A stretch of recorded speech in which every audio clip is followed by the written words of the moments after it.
Hi, Detective Smith. Yes. I had some general questions about how to go about making a complaint against an officer. What is the procedure, I guess? You can tell me over the phone. You can write a letter. You can email us. You can come into the station. Um, however you want to do it, depending on the case, depending on the situation.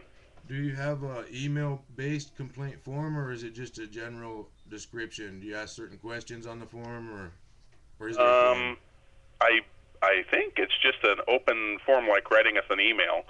If you go to the T.P.D website and then on one of the links there, sorry, I can't tell you exactly how to get there, but it's one of the links in there for making a complaint or compliment, and I believe it's called the complaint or compliment line. And then you can just send that in, and I at least from my experience, what I see, it looks like it's just a regular free-formed email that you can fill out, and tell us, in your own words, what your complaint is. Okay, complaints be can complaints be anonymous? No, They can't be anonymous. no. Okay, what if there's a witness and also probably some kind of misconduct alleged by that witness too? Is it good to do both complaints at once or two separate complaints?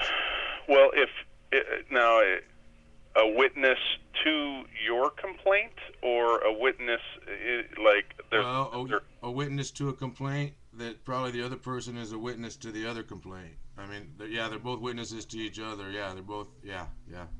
well, the best thing probably is to just include the names and phone numbers and addresses of the people that had anything to do with the contact, that the police were involved in, that you're complaining about. Okay, and at least one of these people um, believe that there was Title 13 criminal crime involved. Should that go through you guys, or should it be reported on the? I briefly reviewed We briefly reviewed the website, and we found a non-emergency number of 791-4444. Should Right. we should we should we call in the criminal aspects on that number to generate a case number? Yeah, you can.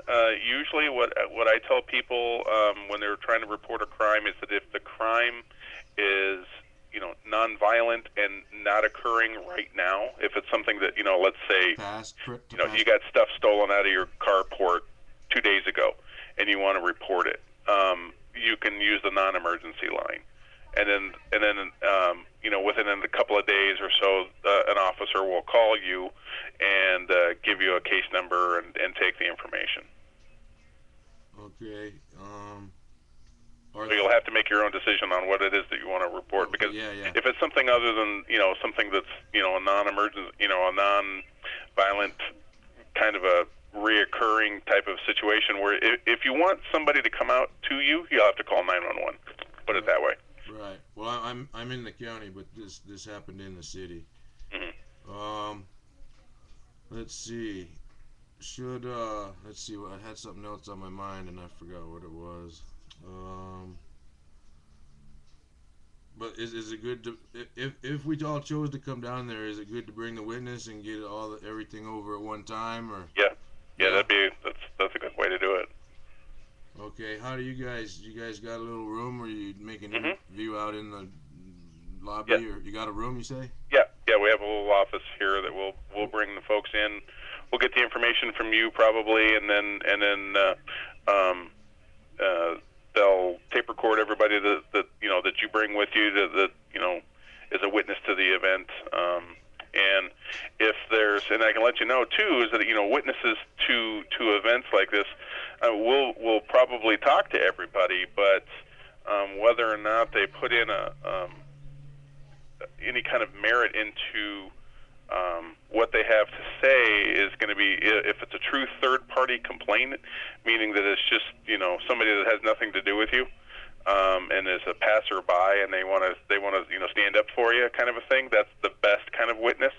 A lot of times people will bring in their relatives who were happen to be there, or that they had told over the phone about what had happened, and they aren't really witnesses. So if it's a person that was there that witnessed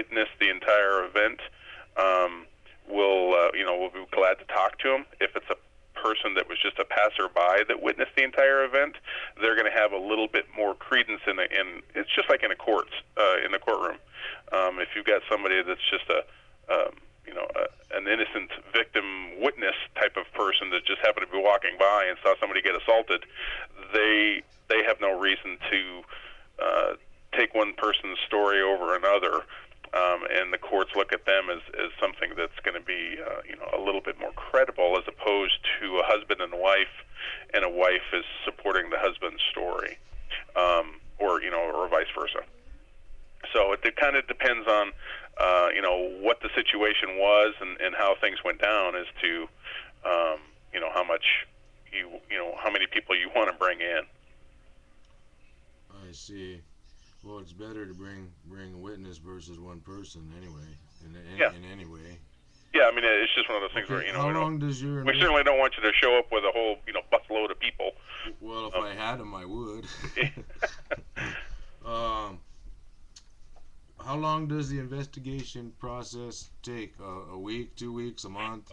A formal complaint takes approximately 30 days for us to do the investigation. We don't make any determinations of right or wrong in this office. We gather facts and we assemble a package, and then we send it to the officer's chain of command for their review. We have 30 days to do that. I can tell you right now, when we have complainants coming in and witnesses and so on and so forth that we talk to, and then the officers that we talk to, we record all of their conversations, and then we have those conversations transcribed. Because of the cuts and so on and so forth that have been happening in the city, we don't have any transcriptionists here in our office anymore, so we have to farm those out. So our 30-day timeline has been extended to, it could be a couple of months depending on how many people are involved in this and how long the interviews are. So I say used to be a 60-day turnaround, 30 days for us to do the package, and then 30 days for the chain of command to do their review, and then it comes back to our office. But if with these times, with the short staff that we are, sometimes that can take a month or two more. I see. Are you guys overwhelmed with complaints, or you just have like a few? I mean, short-staffed. Okay, the economy, your budget.